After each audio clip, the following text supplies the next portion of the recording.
Stock market prediction channel में आप सबका स्वागत है। इस वीडियो में हम बात करेंगे दो स्टॉक के बारे में। तो चलिए स्टार्ट कर लेते हैं। सबसे पहले हम बात कर लेते हैं वेन्को प्रोडक्ट के बारे में।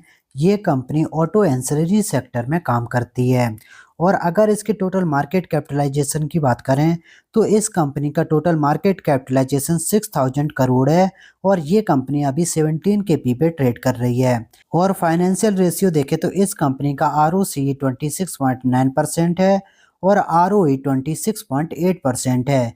इसका डेट टू इक्विटी रेशियो 0.33% है और इसमें प्रमोटर होल्डिंग 67% है और कोई भी प्रमोटर होल्डिंग प्लेस नहीं है और इसमें पब्लिक होल्डिंग 28.86% है। और दोस्तों ये कंपनी 2.36% का डिविडेंड यील्ड प्रोवाइड करती है। अगर इसके फाइनेंशियल को देखें तो ये कंपनी अपने पीयर्स में सबसे ज़्यादा सस्ते वैल्यूएशन पे ट्रेड कर रही है और इस कंपनी के सबसे अच्छे फाइनेंशियल रेशियो देखने को मिल रहे हैं और इसके अलावा ये कंपनी सबसे ज़्यादा डिविडेंड यील्ड भी प्रोवाइड कर रही है। अगर इसके बिजनेस को देखें तो ये कंपनी ऑटोमोटिव सेक्टर के लिए इंजन कूलिंग मॉड्यूल बनाती है और उनको सप्लाई करती है। और क्वार्टरली रिजल्ट देखें तो इसके सेल्स में और इसके प्रॉफिट में दोनों में ही कंटिन्यू काफ़ी अच्छी ग्रोथ देखने को मिल रही है। और दोस्तों इस कंपनी के ऑपरेटिंग प्रॉफिट मार्जिन भी काफ़ी अच्छे देखने को मिल रहे हैं। इस क्वार्टर में इसके ऑपरेटिंग प्रॉफिट मार्जिन 23% के हैं। और अगर इसके बैलेंस शीट को देखें तो इसके रिजर्व कंटिन्यू इंक्रीज हो रहे हैं और अभी इसके रिजर्व 1259 करोड़ हैं। और अगर डेट की बात करें तो इस कंपनी के पास लॉन्ग टर्म डेट मात्र 27 करोड़ है और शॉर्ट टर्म डेट इस कंपनी के पास 207 करोड़ है। अगर इसके बैलेंस शीट को देखें तो इसके बैलेंस शीट भी काफ़ी अच्छी देखने को मिल रही है और इस कंपनी के रिजल्ट भी काफ़ी अच्छे देखने को मिल रहे हैं।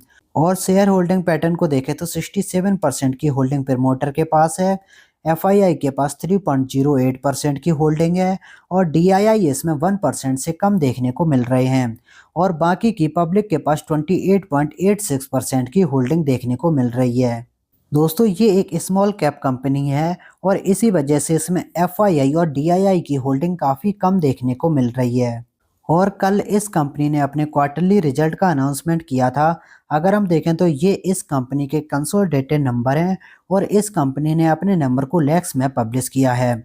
अगर इसके टोटल इनकम की बात करें तो इस क्वार्टर में इसकी टोटल इनकम है 91,179 लैक्स, जो कि लास्ट क्वार्टर में थी 80,597 लैक्स और लास्ट ईयर थी 72,764 लैक्स। अगर हम देखें तो लास्ट ईयर से और लास्ट क्वार्टर से दोनों में ही काफ़ी अच्छी ग्रोथ देखने को मिल रही है।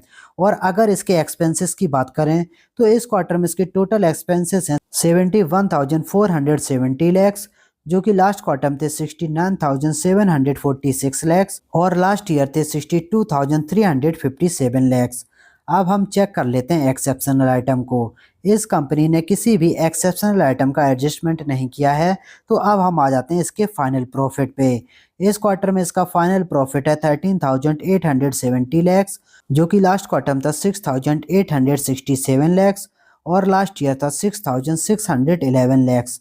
अगर हम कंपेयर करते हैं तो लास्ट ईयर से और लास्ट क्वार्टर से दोनों में ही इसके प्रॉफिट में काफ़ी अच्छी ग्रोथ देखने को मिल रही है।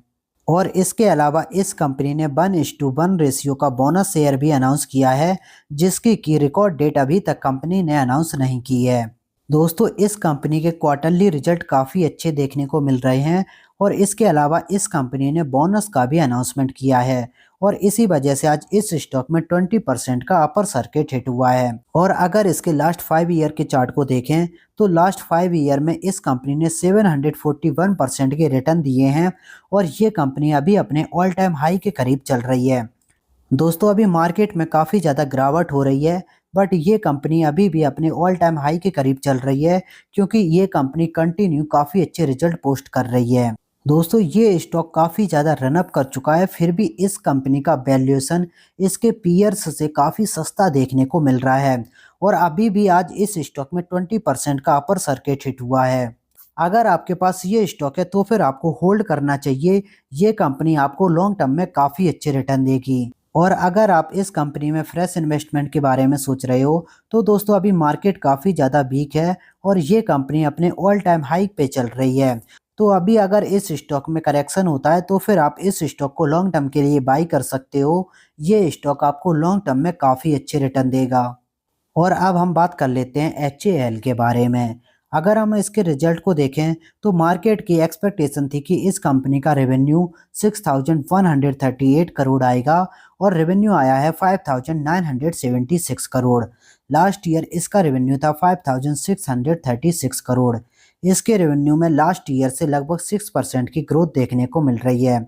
और प्रॉफिट की बात करें तो मार्केट ने प्रॉफिट एक्सपेक्ट किया था 1,337 करोड़ और प्रॉफिट आया है 1,510 करोड़। लास्ट ईयर इसका प्रॉफिट था 1,237 करोड़। इसके प्रॉफिट में लास्ट ईयर से 22% की ग्रोथ देखने को मिल रही है। और मार्जिन की बात करें तो मार्केट ने एक्सपेक्ट किया था 26.7% और लास्ट ईयर इसके मार्जिन थे 27.1% और मार्जिन आए हैं 27.4%। अगर हम देखें तो रेवेन्यू के फ्रंट पे ये कंपनी मार्केट के एक्सपेक्टेशन को बीट नहीं कर पाई है, बट मार्जिन इस कंपनी ने काफ़ी अच्छे मेंटेन किए और इसी वजह से प्रॉफिट के फ्रंट पे इस कंपनी ने मार्केट के एक्सपेक्टेशन को बीट कर दिया है। और आज के परफॉर्मेंस की बात करें तो आज इस कंपनी ने अपने रिजल्ट को मार्केट आवर्स के टाइम ही पब्लिश किया था और उसके बाद इस स्टॉक में काफ़ी अच्छी तेज़ी देखने को मिली है और ये स्टॉक आज लगभग 0.72% की तेज़ी के साथ क्लोज हुआ है। और अगर इसके 1 ईयर के परफॉर्मेंस को देखें तो दोस्तों ये स्टॉक अपने हाई से लगभग 27% डाउन है, फिर भी इस स्टॉक ने लगभग 95% के रिटर्न दिए हैं। दोस्तों लास्ट ईयर इस स्टॉक में काफ़ी अच्छी तेज़ी देखने को मिली थी और अभी इस स्टॉक में गिरावट देखने को मिल रही है। और अगर इसके लास्ट 5 ईयर के चार्ट को देखें तो लास्ट 5 ईयर में इस स्टॉक ने 919% के रिटर्न दिए हैं और ये स्टॉक अपने हाई से लगभग 26% डाउन है। दोस्तों अभी जितने भी डिफेंस के स्टॉक हैं उनमें काफ़ी ज़्यादा गिरावट देखने को मिल रही है, बट ये स्टॉक लॉन्ग टर्म के लिए काफ़ी अच्छे हैं और आज इस कंपनी के रिजल्ट भी काफ़ी अच्छे आए हैं। अगर आप इस स्टॉक में हो तो फिर आपको होल्ड करना चाहिए, ये कंपनी आपको लॉन्ग टर्म में काफ़ी अच्छे रिटर्न देगी। दोस्तों अगर आपने इसके बिजनेस को समझा है तो ये कंपनी एयरक्राफ्ट का मैन्युफैक्चरिंग करती है और उसका मेंटेनेंस करती है और इसके अलावा इंडिया की कोई भी दूसरी कंपनी नहीं है जो इस बिजनेस में काम करती हो। तो हम बोल सकते हैं कि इस कंपनी का इस बिजनेस में मोनोपोली है और इसी वजह से इसके स्टॉक प्राइस में भी ये चीज़ देखने को मिल रही है।